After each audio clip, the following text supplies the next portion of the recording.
అందరికీ నమస్కారం. నేను మీ చార్టెడ్ రమేష్ మళ్ళీ వచ్చేసాను. గ్రోత్ తెలుగు యూట్యూబ్ ఛానల్కి స్వాగతం సుస్వాగతం. ఇవాళ మనం మాట్లాడుకోబోయేది జొమాటో యొక్క ఐపీఓ గురించి అండి. ఇదేంటి ఇదివరకు ఆల్రెడీ ఒకసారి జొమాటో గురించి చెప్పావు కదా, మళ్ళీ ఎందుకు చెప్తున్నాను అనుకుంటారేమో. ఇదివరకు మనం జొమాటో యొక్క ఇండిపెండెంట్ ఆపరేషన్స్ ఎట్లా ఉంటాయి అన్నది క్షుణ్ణంగా పరిశీలించాం.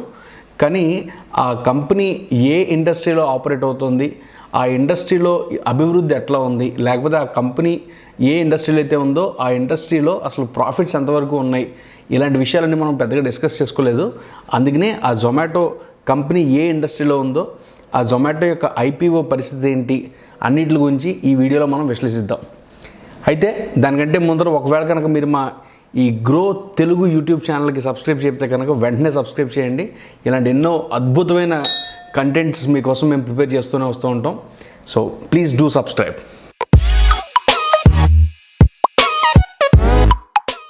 సో ఇంకెందుకు ఆలస్యం, మనం ఇవాళ జొమాటో ఐపీఓ ఎందుకు వెళ్తోంది, అసలు ఏ ఆబ్జెక్టివ్తో వెళ్తోంది అన్న దాని గురించి అబ్జర్వ్ చేద్దాం. ఫస్ట్ అది ముందుగా అబ్జర్వ్ చేస్తే కనుక జొమాటో ప్రస్తుతానికి ఈ ఫుడ్ డెలివరీలో ప్లాట్ఫామ్లో ఉందని అందరికీ తెలిసిన విషయమే, నేను మళ్ళీ కొత్తగా చెప్పక్కర్లేదు దాని గురించి. కానీ ఈ బిజినెస్లోనూ ఇంకో కొత్త బిజినెస్లోనూ కొంచెం డబ్బులు కావాల్సి వచ్చి, అంటే ఈ బిజినెస్ ఏవైతే ఉన్నాయో ఈ కొత్త బిజినెస్లోనూ లేకపోతే ఎగ్జిస్టింగ్ బిజినెస్లోనూ ఎక్స్పాన్షన్ చేయడానికి డబ్బులు కావాల్సి వచ్చి దగ్గరగా 6,750 కోట్లు కావాలి వీళ్ళకి. అందుకని చెప్పి ఈ ఐపీఓలోకి వెళ్తున్నారు. ఇది కాకుండా రెగ్యులర్గా కంపెనీ ఆపరేషన్స్కి ఏవైతే డబ్బులు అవసరం అవుతాయంటో వాటి కోసం కూడా ఈ ఐపీఓ అనేదాన్ని వీళ్ళు అప్రోచ్ అవుతున్నారు. అసలు ఈ కంపెనీ గురించి చూస్తే కనుక ఎప్పుడు స్టార్ట్ అయిందని చూస్తే ఈ కంపెనీ జొమాటో అనే కంపెనీ 2008లో ప్రారంభించారు. ఎట్లా ప్రారంభించారంటే ఈ జొమాటో అనే యాప్ మొదట్లో ఒట్టి రెస్టారెంట్లో ఎక్కడెక్కడ ఏ రెస్టారెంట్లు ఉన్నాయి, ఆ రెస్టారెంట్లో ఏ పదార్థాలు బాగుంటాయి, లేకపోతే ఏ డిషెస్ అనేవి బాగుంటాయి, టేస్టీగా ఉంటాయి అన్న దాని గురించే ఎక్కువగా విశ్లేషించేవాళ్ళు. అంటే ఇది ఒక ఫుడ్ రివ్యూ యాప్ కింద ప్రారంభమయ్యి దాని తర్వాత ఫుడ్ డెలివరీకి స్టార్ట్ అయింది. అలాగే వేరే వేరే రెస్టారెంట్లలో టేబుల్ బుక్ చేసుకోవాలంటే దానికి కూడా స్టార్ట్ చేశారు. అలాగే వీళ్ళ నెట్వర్క్లో ఉన్న రెస్టారెంట్స్కి సరుకులు, కిరాణా సరుకులు ఏమేమి కావాల్సి వస్తాయో అవన్నీ సప్లై చేసే కంపెనీని కూడా వీళ్ళే సొంతంగా స్థాపించుకున్నారు. ఇవి బ్రాడ్గా చూసుకుంటే కనుక వీళ్ళు చేసే ఆపరేషన్స్. అంటే ప్రధానంగా వీళ్ళు చేసేది నెంబర్ 1 రివ్యూ చేస్తూ ఉంటారు రెస్టారెంట్స్ అన్నిటిని. అలా రివ్యూ చేయడానికి వాళ్ళు కొంత కమిషన్ అనేది లేకపోతే ఒక ఫీజు అనేది తీసుకుంటూ ఉంటారు. అది కాకుండా టేబుల్ బుకింగ్స్, ఈ జొమాటో ద్వారా కనుక మనం ఎక్కడైనా డైనింగ్కి వెళ్తే కనుక దాంట్లోంచి వాళ్ళకి కొంచెం కమిషన్ వెళ్తూ ఉంటుంది. అది కాకుండా B2B సప్లైస్ అని అంటాం. ఈ హైపర్ ప్యూర్ అనే ఒక కంపెనీని స్థాపించి ఆ హైపర్ ప్యూర్ అనే కంపెనీ ద్వారా వీళ్ళు ఈ కిరాణా సరుకులన్నీ కూడా ఈ రెస్టారెంట్కి సప్లై చేయడం అనేది మొదలెట్టారు. ఇది ప్రధానంగా వీళ్ళు 3 చేసే యాక్టివిటీస్. ఇది కాకుండా ఇంకొకటి ఉంది, దాన్నే జొమాటో ప్రో అని అంటారు. ఇప్పుడు మనకి చూస్తే కనుక జొమాటో ప్రోకి సంవత్సరానికి మీరు 999 కట్టండి, దాని తర్వాత మీకు ఒకటి కొంటే ఒకటి ఫ్రీ, ఇలాంటి ఆఫర్లు ఏవో పెడుతూ ఉంటారు. అలా పెట్టడం వల్ల వాళ్ళకి ఎక్స్ట్రా కమిషన్లు అనేవి వస్తూ ఉంటాయి. లేకపోతే ఒక మెంబర్షిప్ ఫీజు అనేది సంవత్సరానికి ఒకసారి వస్తుంది. అలాంటప్పుడు దాంట్లోంచి వచ్చే ఆదాయం కూడా ఉంటుంది. ఇవి వీళ్ళకి బ్రాడ్గా ఉండే 4 రకాల ఆదాయాలు. అసలు ఈ కంపెనీకి ఎవరెవరు కాంపిటీషన్ ఉన్నారని చూస్తే కనుక మనం ఇదివరకు ఈ విషయాలు కూడా ఒకసారి డిస్కస్ చేసుకున్నాం, కానీ మళ్ళీ ఒకసారి గుర్తు చేసుకుందాం. ముఖ్యంగా వీళ్ళకి ఊబర్ అని చెప్పని, ఊబర్ ఈట్స్ అనే ఒక కంపెనీ, లేకపోతే ఓలా కూడా రీసెంట్గా ఫుడ్ డెలివరీలోకి ఎంటర్ అయింది. ఇలాగా ఈ ఫుడ్ డెలివరీ సర్వీస్ ఇండస్ట్రీలో ఉన్న వాళ్ళందరూ కూడా వీళ్ళకి కాంపిటీషనే. కొత్తగా భయపడాల్సింది ఏంటంటే అమెజాన్ కూడా ఈ ఫుడ్ డెలివరీ దాంట్లోకి ఎంటర్ అవుతుంది ఇప్పుడు. అలాంటప్పుడు కాంపిటీషన్ ఇంకా పెరగబోతుంది తప్పితే తగ్గట్లేదు. సో ఇవి ప్రధానంగా వీళ్ళు చేసే ఆపరేషన్స్. ఇది ఉన్న ఇండస్ట్రీలో మిగతా పార్టిసిపెంట్స్ ఎవరన్న దాని గురించి చూసాం. ఇప్పుడు వీళ్ళు నేను చెప్పిన ఈ 4 సర్వీసెస్లోంచి, అంటే ఇవి 1 ఫుడ్ డెలివరీ, 2 డైనింగ్, 3వదేమో కిరాణా సప్లైస్, 4వది జొమాటో ప్రో. ఈ 4 నుంచి వీళ్ళకి ఎంతంత ఆదాయం వస్తుంది, లేకపోతే సగటున ఎంతంత రెవెన్యూ సంపాదిస్తున్నారు వీళ్ళు అన్న దాని గురించి చూస్తే కనుక ఈ ఫుడ్ డెలివరీలో వీళ్ళ దగ్గరగా 1,70,000 మంది ఫుడ్ డెలివరీ పార్ట్నర్స్ ఉన్నారు. అంటే మనకి డెలివరీ చేసే డెలివరీ బాయ్స్ ఉంటారు కదా, వాళ్ళ గురించి చెప్తున్నానండి. వాళ్ళనే డెలివరీ పార్ట్నర్స్ అని అంటాం. అలాగే వీళ్ళ దగ్గర రిజిస్టర్ అయిన రెస్టారెంట్స్, ఎన్ని రెస్టారెంట్లు వీళ్ళ దగ్గర రిజిస్టర్ అయ్యి చూస్తే కనుక దగ్గరగా 1,48,000 రెస్టారెంట్లు అయితే రిజిస్టర్ అయి ఉన్నాయి. వీళ్ళ దగ్గర నుంచి యావరేజ్గా ఒక నెలకి చూసుకుంటే కనుక దగ్గరగా 6.8 మిలియన్ ఆర్డర్లు రిసీవ్ చేసుకుంటున్నారు వీళ్ళు. ఇది ఎప్పుడని చూస్తే కనుక గత సంవత్సరం 2020-21 గురించి చెప్తున్నాను నేను. అలాగే జొమాటో ప్రో చూసుకుంటే కనుక వీళ్ళ దగ్గర ఈ పెయిడ్ కస్టమర్స్, ఈ జొమాటో ప్రో అనే లాయల్టీ ప్రోగ్రామ్కి రిజిస్టర్ అయిన వాళ్ళు దగ్గరగా 1.5 మిలియన్ పీపుల్ ఉన్నారండి. అంటే 15 లక్షల మంది అనుకోవచ్చు. ఇండియన్ కౌంట్లో చెప్పుకుంటే కనుక దగ్గరగా 15 లక్షల మంది ఈ జొమాటో ప్రో అనే దానికి రిజిస్టర్ చేసుకున్నారు. ఈ ప్రో యొక్క బెనిఫిట్స్ ఎంజాయ్ చేయొచ్చు అంటే కనుక దగ్గరగా 25,000 రెస్టారెంట్స్లో ఈ పర్టికులర్ జొమాటో ప్రో అనే దాంట్లో వీళ్ళు ఎంజాయ్ చేయొచ్చు అనమాట. సో 25,000 రెస్టారెంట్లు ఈ జొమాటో ప్రోకి యాక్సెప్ట్ చేసేయి. అలాగే దగ్గరగా 15 లక్షల మంది ఈ జొమాటో ప్రో అనే దాన్ని యాక్సెప్ట్ చేసి వాడుకుంటున్నారు. సో ఈ జొమాటో ప్రో తీసుకుంటే అడ్వాంటేజ్ అన్న చూస్తే కనుక వీళ్ళు లాయల్టీ ప్రోగ్రామ్స్ అని ఫ్లాట్గా డిస్కౌంట్లు ఇవ్వడము, లేకపోతే 1+1 ఆఫర్లు పెట్టడము, ఇలాంటివి ఏవో చేస్తూ ఉంటారు అనమాట. అలాంటి ఆఫర్ల కోసం అని చెప్పి ఈ ఎక్స్ట్రా ప్రీమియం అనేది పే చేస్తున్నారు కస్టమర్స్. సో దాన్ని వీళ్ళు జొమాటో ప్రో అంటున్నారు. అలాగే జొమాటో యొక్క ఈ డైన్ అవుట్ ఫెసిలిటీని ఎవరెవరు యూజ్ చేసుకుంటున్నారని చూస్తే కనుక జొమాటోతో అనుసంధానమైన రెస్టారెంట్లు దగ్గరగా 3,90,000 మంది ఉన్నారండి. అంటే ఇండియాలో ఉన్న ఎన్నో రెస్టారెంట్లలో దగ్గరగా 3,90,000 రెస్టారెంట్లు జొమాటో యొక్క డైనింగ్ ఫెసిలిటీని యూజ్ చేసుకుంటున్నారు, డైన్ అవుట్ ఫెసిలిటీని. సో దానివల్ల కూడా వీళ్ళకి కొంచెం ఆదాయం వస్తూ ఉంటుంది. ఇది కాకుండా ఇందాక నేను చెప్పినట్టు కిరాణా సప్లైస్ అన్నిటికీ కూడా వీళ్ళు ఒక హైపర్ ప్యూర్ అనే ఒక సబ్సిడరీని ఫామ్ చేసుకున్నారు. ఆ సబ్సిడరీ నుంచి ఈ మనకు కావాల్సిన చిరుధాన్యాలు, లేకపోతే ఈ పప్పులు ఉప్పులు ఏవైతే కావాల్సి వస్తాయో వాటిలన్నిటిని కూడా ఈ రెస్టారెంట్స్కి అందజేస్తున్నారు. ఇందులో దగ్గరగా 9,000 మంది రెస్టారెంట్స్ జొమాటో నుంచే కొంటున్నారు. అంటే వీళ్ళు ఒక పక్కన కస్టమర్స్ తోటి చేసే బిజినెస్ అది వేరు, అది కాకుండా బ్యాక్ ఎండ్లో రెస్టారెంట్లతోటే బిజినెస్ చేస్తున్నారు. అంటే ఈ సప్లైస్ ఏవైతే ఉన్నాయో వాటిని కూడా వీళ్ళు ఇంటిగ్రేట్ చేసుకున్నారు. దీన్నే బ్యాక్వర్డ్ ఇంటిగ్రేషన్ అంటాం. సో ఒక బిజినెస్ తీసుకుని దాన్నే ఫార్వర్డ్ ఇంటిగ్రేషను, బ్యాక్వర్డ్ ఇంటిగ్రేషను, లేకపోతే హారిజాంటల్ ఇంటిగ్రేషన్, కొత్త వ్యాపారాల్లోకి ఎంటర్ అవ్వడం, దాన్ని హారిజాంటల్ ఇంటిగ్రేషన్ అంటాం. ఇలాంటి కొత్త బిజినెస్లోకి ఎంటర్ అవ్వడాన్ని మనం ఎక్స్పాన్షన్ అంటాం. ఈ ఎక్స్పాన్షన్లో ఒక విధమే ఆ హైపర్ ప్యూర్ అనే ఒక బిజినెస్ అనమాట. సో ఆ హైపర్ ప్యూర్ ద్వారా కూడా వీళ్ళు 9,000 మంది రెస్టారెంట్లకి కిరాణా సర్క్యులేషన్ అన్నది చేస్తున్నారు. అలాగే జొమాటో ఏ దేశాల్లో ఉందని చూస్తే కనుక దగ్గరగా 23 దేశాల్లో ఉంది. యూఎస్ఏలో, ఆస్ట్రేలియాలో, యూకేలో, ఇలాగా న్యూజిలాండ్లో, ఫిలిప్పీన్స్, ఇండోనేషియా, మలేషియా ఇలాంటి పెద్ద కంట్రీల్లో చాలా చోట్ల ఉంది. అయితే ముఖ్యంగా మీరు గమనించాల్సింది ఏంటంటే జొమాటోకి వచ్చే 90% ఆదాయం ఇండియా నుంచే వస్తుంది. అంటే ఏంటంటే వేరే దేశాల్లో వాళ్ళకి ఆపరేషన్స్ ఉన్నా కానీ పెద్దగా ఏం సాగట్లేదు. ఇండియా నుంచే 90% వస్తుంది, మిగతా వాటి అన్నిటి నుంచి కలుపుకుంటే 10% వస్తుంది. సో జియోగ్రఫికల్ వైజ్గా ఇండియానే వాళ్ళకి పెద్ద మార్కెట్ అనమాట. అయితే ఈ జొమాటో అనే కంపెనీ పాండమిక్ వల్ల, అంటే కోవిడ్-19 రావడం వల్ల ఏమైనా ఇబ్బంది పడిందా అని అడిగారు అనుకోండి, ఖచ్చితంగా ఇబ్బంది పడిందని చెప్తాను. ఎందుకంటే వీళ్ళు చేసేది ఫుడ్ డెలివరీ బిజినెస్. అంటే ఎవరో ఆహారం తయారు చేస్తే వీళ్ళు డెలివరీ మాత్రమే చేస్తున్నారు. ఇలాంటి ఇండస్ట్రీలో ఉన్నప్పుడు ఆ ఆహారం తయారు చేసే రెస్టారెంట్లనే గవర్నమెంట్ మూసేయమన్నప్పుడు వీళ్ళు ఎవరికైనా డెలివరీ చేస్తారు? ఎవరికి చేయలేరు కదా. అందుకని చెప్పి పర్మనెంట్ లాక్డౌన్ రెస్ట్రిక్షన్స్ పెట్టినప్పుడు ఈ కంపెనీ జొమాటో అనే కంపెనీ కూడా మూతపడిందని చెప్పాలి. కానీ వన్స్ ఆ కంపెనీలు ఎప్పుడైతే రెస్టారెంట్లు ఓపెన్ చేసి ఆహారం ప్రిపేర్ చేయొచ్చు కానీ డైనింగ్ పెట్టుకోకూడదు, బయటికి మాత్రమే సప్లై చేయాలి, అంటే డెలివరీలు మాత్రమే ఇవ్వాలని చెప్పిన తర్వాత మళ్ళీ జొమాటో యొక్క బిజినెస్ బాగా ఇంప్రూవ్ అయిందండి. ఎంత ఇంప్రూవ్ అయిందంటే గత సంవత్సరంతో పోలిస్తే కనుక ఫినాన్షియల్ ఇయర్ 2021లో చూసుకుంటే కనుక దగ్గరగా 23% పెరిగింది ఇయర్ ఆన్ ఇయర్ గ్రోత్. ఇందులో గ్రాస్ ఆర్డర్ వాల్యూలో, అంటే గత సంవత్సరంలో 400 రూపాయలు ఆర్డర్ చేసిన వాళ్ళు ఈ సంవత్సరం చూసుకుంటే కనుక 500 ఆర్డర్ చేశారని చెప్పాలి. దగ్గరగా అంత పెరిగిందని చెప్పుకోవచ్చు.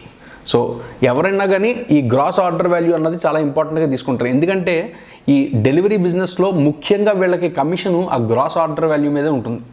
సో అందుకని చెప్పి ఆ గ్రాస్ ఆర్డర్ వాల్యూ ఏదైతే ఉందో ఆ వాల్యూ పెరగడం అన్నది చాలా మంచి శకునంగానే భావించాలి మనం. అలాగే ఈ జొమాటో అనే కంపెనీ ఒట్టి ఫుడ్ డెలివరీలోనే ఉందా అని అడిగారు అనుకోండి, లేదండి. ఈ మధ్యన రీసెంట్గా వాళ్ళు ఎక్స్పాన్షన్లోకి వెళ్ళారు. ఎక్స్పాన్షన్లోకి ఎట్లా వెళ్ళారంటే ఈ జొమాటో అనే కంపెనీ టైగర్ గ్లోబల్ అనే వెంచర్ క్యాపిటల్తో కలిసి దగ్గరగా $120 మిలియన్ కిరాణా సప్లైస్ కంపెనీలోకి ఇన్వెస్ట్ చేసింది. ఆన్లైన్ కిరాణా సప్లై. ఆ కంపెనీ కూడా మీకు అందరూ తెలిసే ఉంటుంది, చాలామంది సిటీల్లో ఉన్న వాళ్ళు చూసే ఉంటారు. గ్రోఫర్స్ అని చెప్పని ఒక ఆన్లైన్ కిరాణా కంపెనీలో వీళ్ళు జొమాటో అనే కంపెనీ టైగర్ గ్లోబల్ అనే వెంచర్ క్యాపిటలిస్ట్తో కలిసి ఇన్వెస్ట్ చేశారు.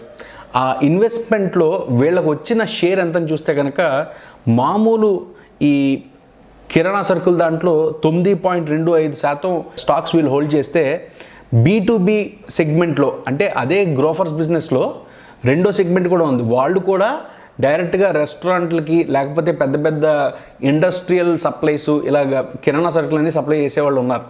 సో అలాంటి B2B సెగ్మెంట్లో దగ్గరగా 9.27% వీళ్ళు హోల్డ్ చేసుకుంటున్నారు.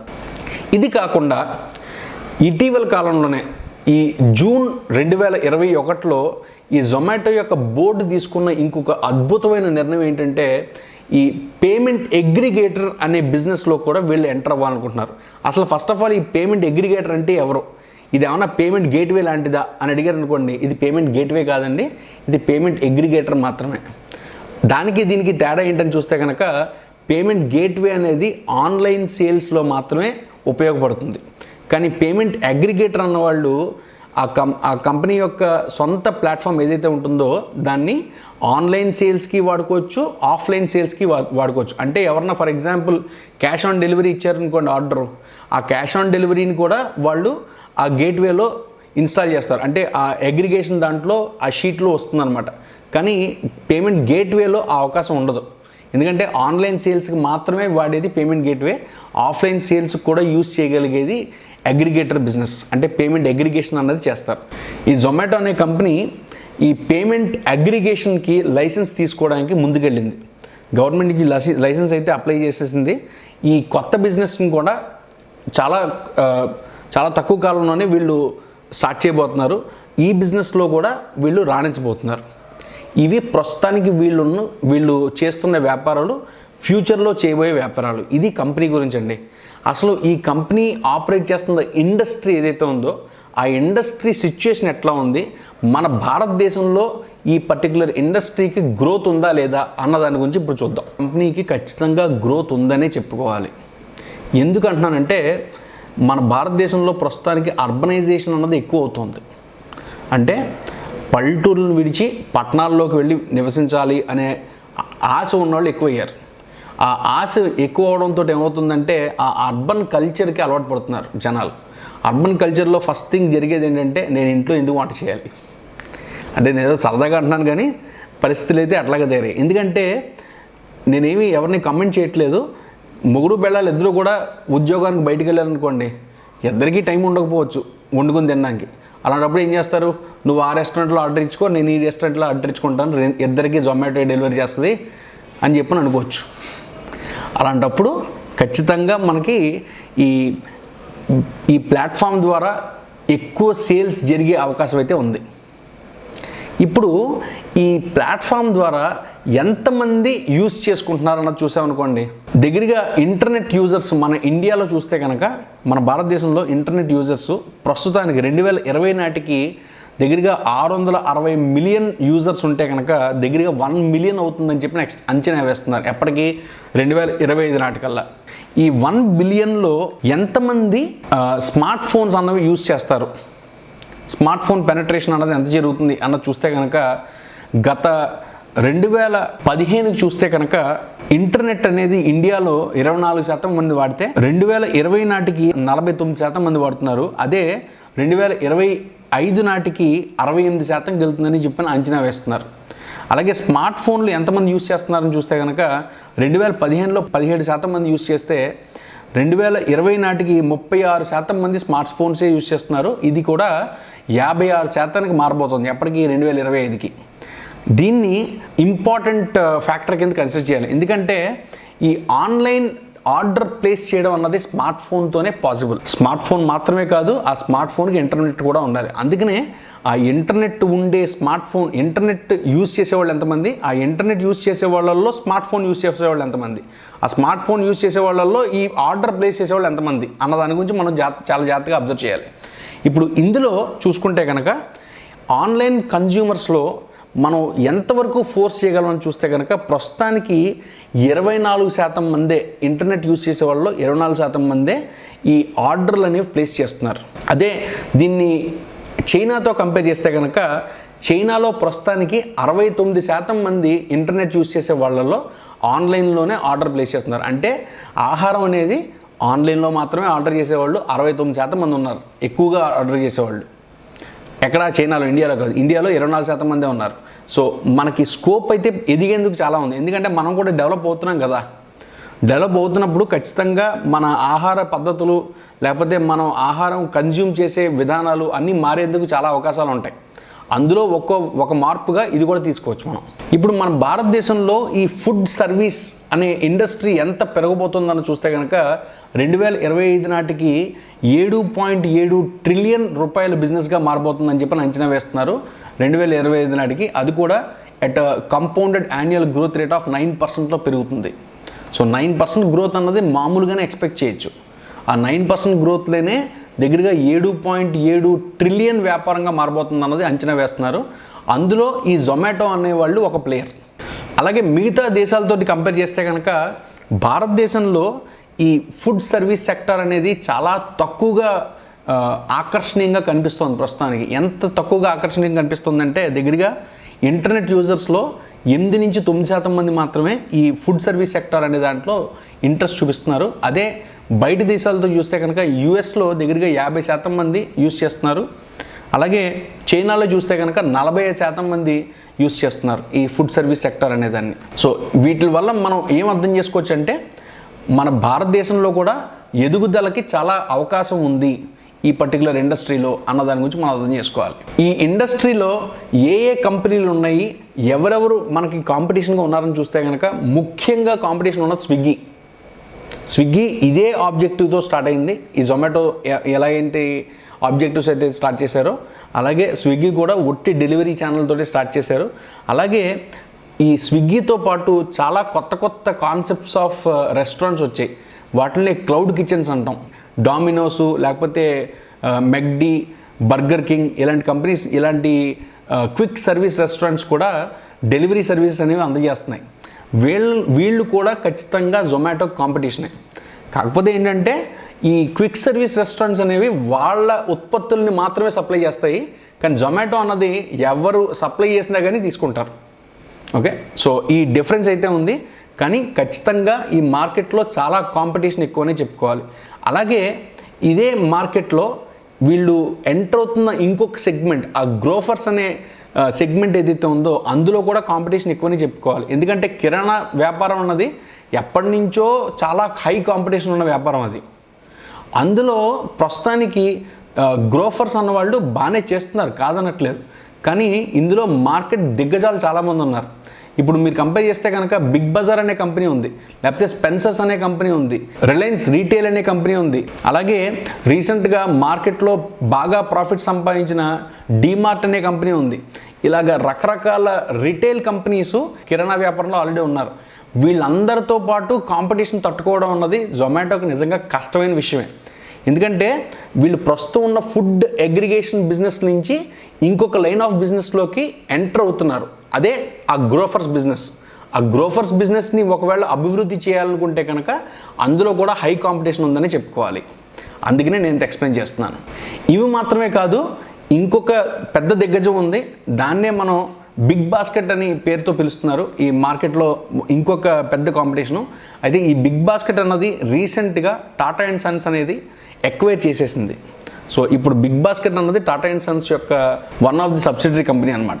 ఇప్పుడు ఈ కంపెనీ యొక్క ఫినాన్షియల్స్ గురించి ఒకసారి చూద్దాం. ఫినాన్షియల్స్ చూస్తే కనుక ఈ కంపెనీ యొక్క అసెట్స్, టోటల్ అసెట్స్ మార్చ్ 31, 2025 నాటికి దగ్గరగా 8,703 కోట్లు ఉంది.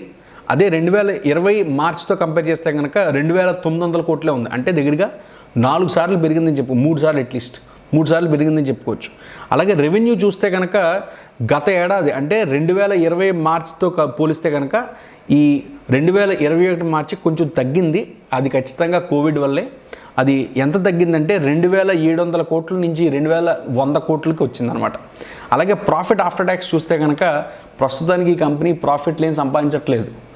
2020 మార్చ్లో 2385 కోట్ల లాస్ చేస్తే 2021 మార్చికి లాస్ కొంచెం తగ్గింది. ఎంత తగ్గిందంటే 816 తగ్గిపోయింది. ఇది నిజానికి మంచి పరిణామం. ఇదేంటయ్యా నువ్వు లాస్లు చేస్తే మంచి పరిణామం అంటున్నావు? నేను లాస్ చేసిన దాని గురించి మాట్లాడట్లేదు. వాళ్ళ టర్న్ ఓవర్ని కంపేర్ చేస్తూ లాస్ కంపేర్ చేస్తే తక్కువ లాస్ వచ్చిందని చెప్తున్నాను. 2020లో చూడండి, దగ్గరగా 2700 కోట్లు వ్యాపారం చేస్తే 2300 కోట్ల నష్టం వచ్చింది. అంటే వాళ్ళకి ఆ ట్రాన్సాక్షన్స్లో మిగిలిన డబ్బులు ఎంతని చూస్తే కనుక దగ్గరగా 400 కోట్లే వాళ్ళు రెవెన్యూలోని సంపాదించారని చెప్పుకోవచ్చు. అలాగే ఈ 2021లో చూసారనుకోండి, 2100 కోట్ల వ్యాపారం చేస్తే 800 కోట్లు మాత్రమే నష్టం వచ్చింది. అంటే మీరు అర్థం చేసుకోవాల్సింది ఏంటంటే ఆ రెవెన్యూలో క్వాలిటీ ఉందని అర్థం చేసుకోవాలి మీరు 2021లో. అదే మీరు కంపేర్ చేస్తే కనుక నెట్ ప్రాఫిట్ మార్జిన్ అన్నది దగ్గరగా 38% నష్టంలో ఉంది. అలాగే ఆపరేటింగ్ ప్రాఫిట్ మార్జిన్ అన్నది 38.95% నష్టంలో ఉంది. అసలు వీళ్ళకి రిటర్న్ ఆన్ ఎక్విటీయే లేదు ప్రస్తుతానికి, ఎందుకంటే లాస్లో నడుస్తుంది కంపెనీ కదా, ఎక్కడ రిటర్న్ క్యాలిక్యులేట్ చేస్తాం. అలాగే ఎర్నింగ్స్ పర్ షేర్ చూస్తే కనుక నెగిటివ్లోనే ఉంది, ₹51 నెగిటివ్లో ఉంది. అలాగే పిఈ రేషియో అనేది కంప్యూట్ చేయడానికి జరగదు, ఎందుకంటే దీని ప్రైస్ ఎంతైతే ఉందో ఎర్నింగ్స్ నెగిటివ్లో ఉన్నప్పుడు పిఈ రేషియో అనేది కంప్యూట్ చేయలేము మనం, నెగిటివ్ అది. అలాగే ఇండస్ట్రీ పిఈ రేషియో అన్నది మనకి అవకాశంగా ఎక్కడ దొరకట్లేదు. అలాగే డెట్ ఈక్విటీ రేషియో చూస్తే కనుక చాలా దారుణంగా ఉంది. ఎంత అంటే 0.0002 ఉందండి. ఓకే, సో ఇది కూడా మంచి పరిణామం అయితే కాదు. ఇది వీళ్ళ ఫినాన్షియల్ పొజిషన్ గురించి.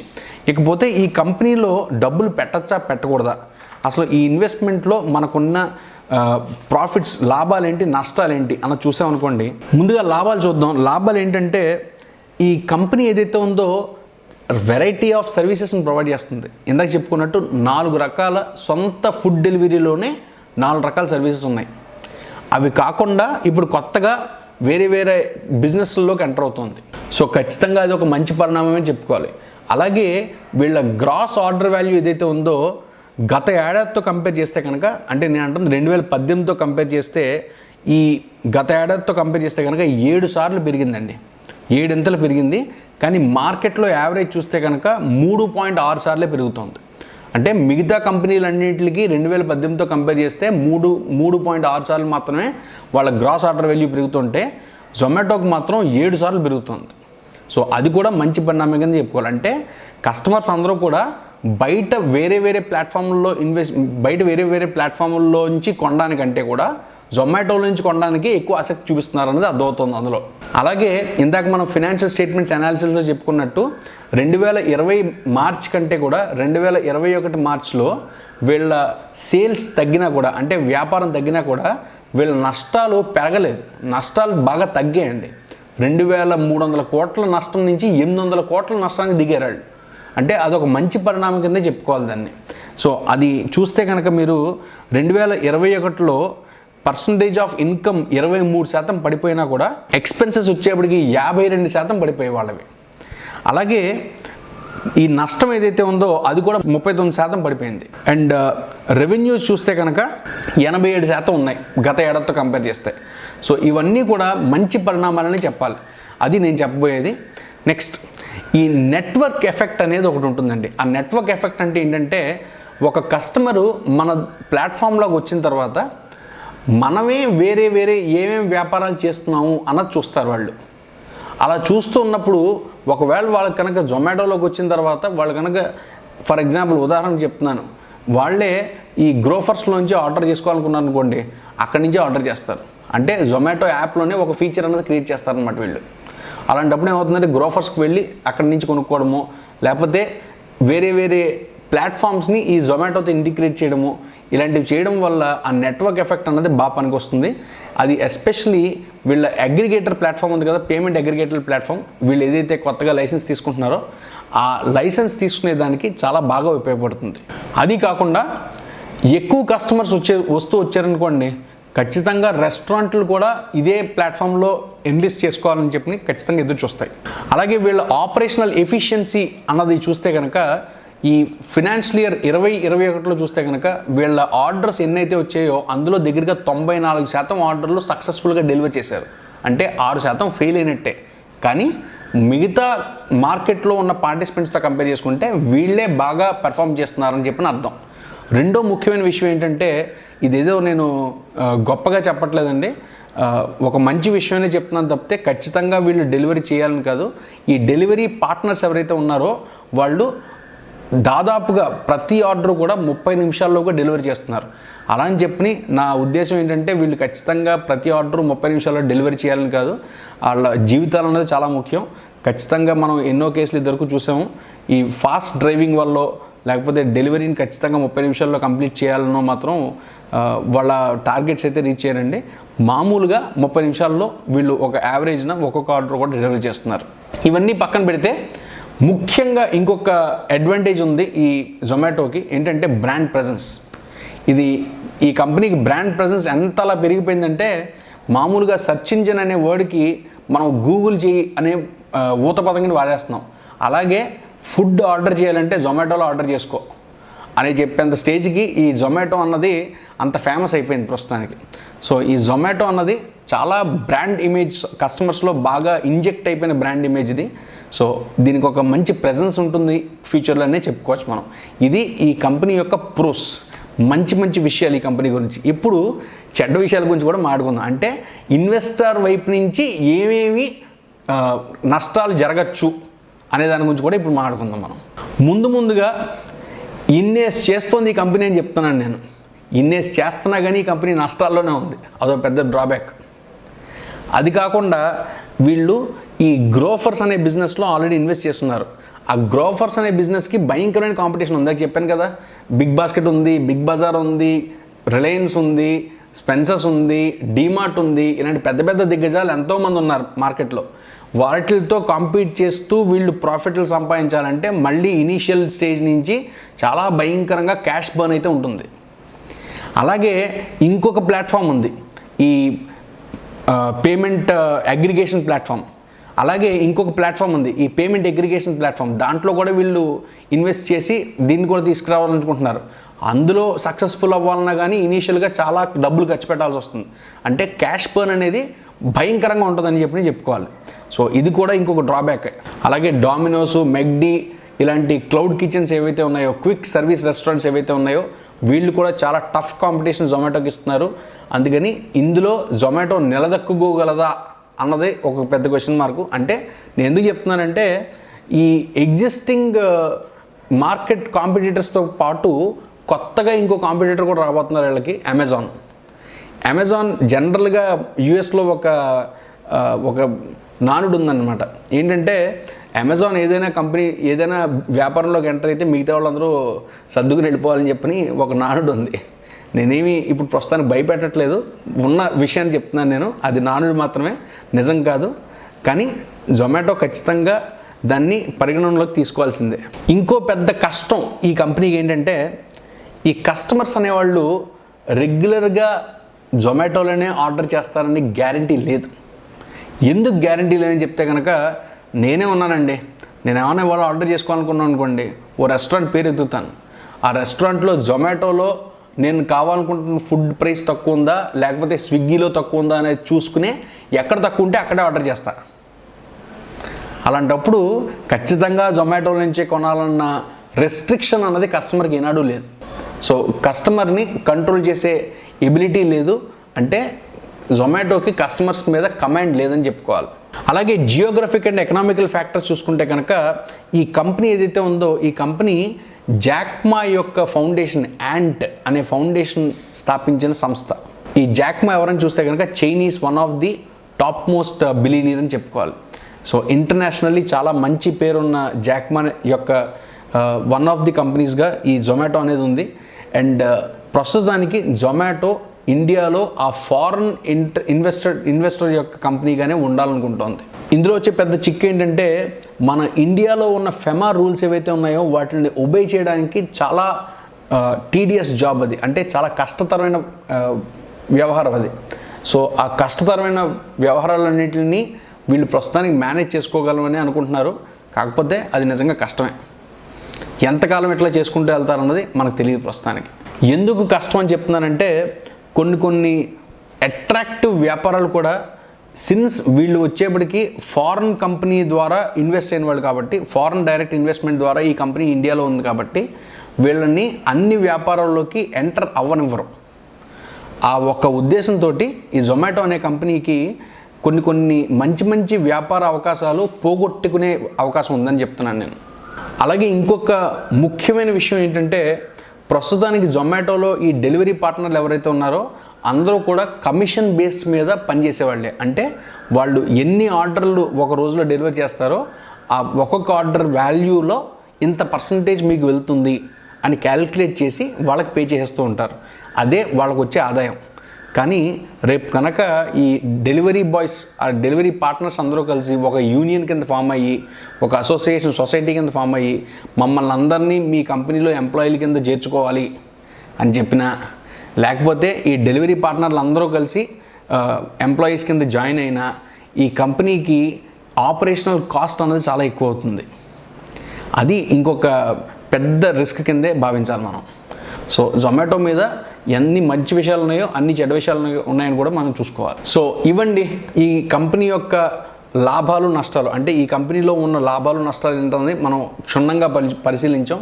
ఇకపోతే ఈ కంపెనీ యొక్క ఐపీఓ వివరాలు ఏంటన్నది ఇప్పుడు చూద్దాం. ఈ కంపెనీ ఐపీఓ ఎప్పుడు రాబోతుందంటే 14 జూలై 2021 రాబోతుంది.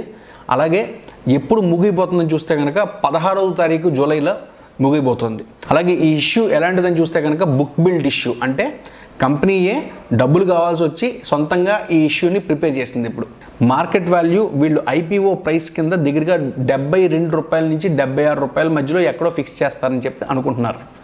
అలాగే మినిమం ఎన్ని షేర్లు ఒక లాట్లో కొనుక్కోవాలంటే కనుక 195 షేర్లు కొనుక్కోవాల్సి వస్తుంది. అలాగే మినిమం ఆర్డర్ క్వాంటిటీ ఉంటే ఎన్ని కొనాలంటే కనుక ఒక లాట్ అయితే కొనుక్కోవాలి. అలాగే లిస్టింగ్ 2 స్టాక్ ఎక్స్చేంజ్ల్లో, అదే బొంబాయి స్టాక్ ఎక్స్చేంజ్లోను అలాగే నేషనల్ స్టాక్ ఎక్స్చేంజ్లోను 2 స్టాక్ ఎక్స్చేంజ్లోనూ లిస్టింగ్ కాబోతోంది. అలాగే లిస్టింగ్ డేట్ చూస్తే కనుక 27వ తారీఖున లిస్ట్ అవబోతోంది. అలాగే బేసిక్ అలాట్మెంట్ ఏ రోజుకి తెలుస్తుంది మనకని చూస్తే కనుక 22వ తారీఖు తెలుస్తుంది, జూలై 22 కల్లా తెలుస్తుంది.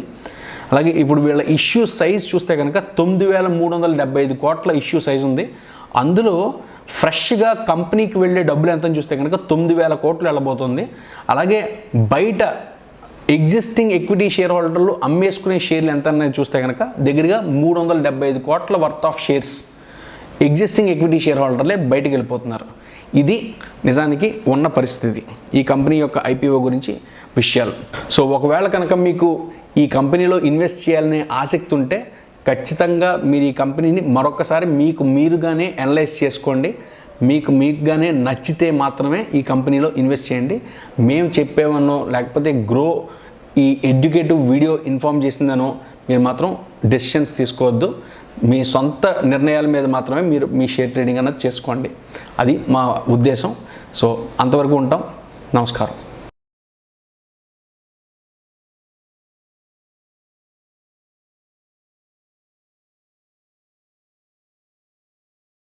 Investment in securities market are subject to market risks. Read all the related documents carefully before investing. Please read the risk disclosure documents carefully before investing in equity shares, derivatives, mutual fund, and or other instruments traded on the stock exchanges.